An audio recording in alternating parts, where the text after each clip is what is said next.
We are continuing the coverage of the Buffalo Diocese's decision to close at least 30 churches here in Western New York's region. Half of those are right here in the city of Buffalo. Now, preservationists are stepping up with a new idea to make sure that these historic structures are preserved. Channel 2's Dave McKinley has details on their plan. Dave?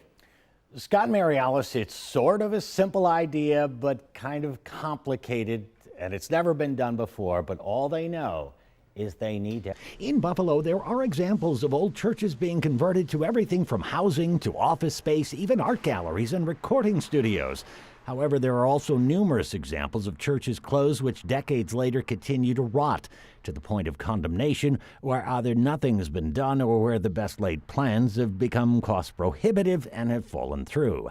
With so many churches possibly closing at the same time, preservationists have hit upon an idea to prevent this from happening. We are going to work hard to locally landmark these buildings. Preservation Buffalo Niagara's Bernice Rattles says gaining landmark status would require the church to keep the properties up until such time as they are sold. They should keep the utilities on. They should keep the buildings secure. And landmark status would prevent anyone who buys them from demolishing them or stripping them. The thing is, the preservationists have no authority to tag something a landmark.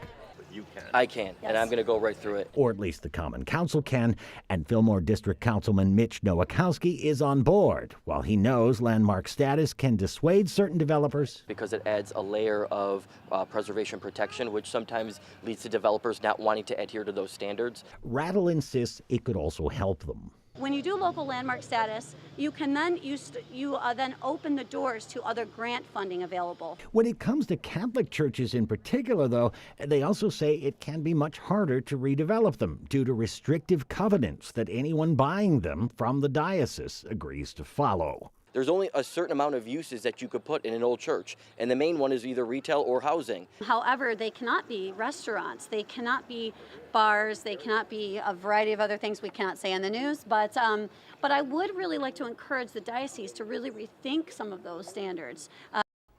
But it takes time and it takes money to do this, and the preservationists are short on both. So they are asking for donations to contribute to this effort because they want to do 14 of these churches, get them into landmark status. It's $2,500 just for the application. They do have a way for you to donate to this on their website, and we'll have more information for you how you can do that on our website, WGRZ.com. On your side of the studio, Dave McKinley, Channel 2 News. Dave.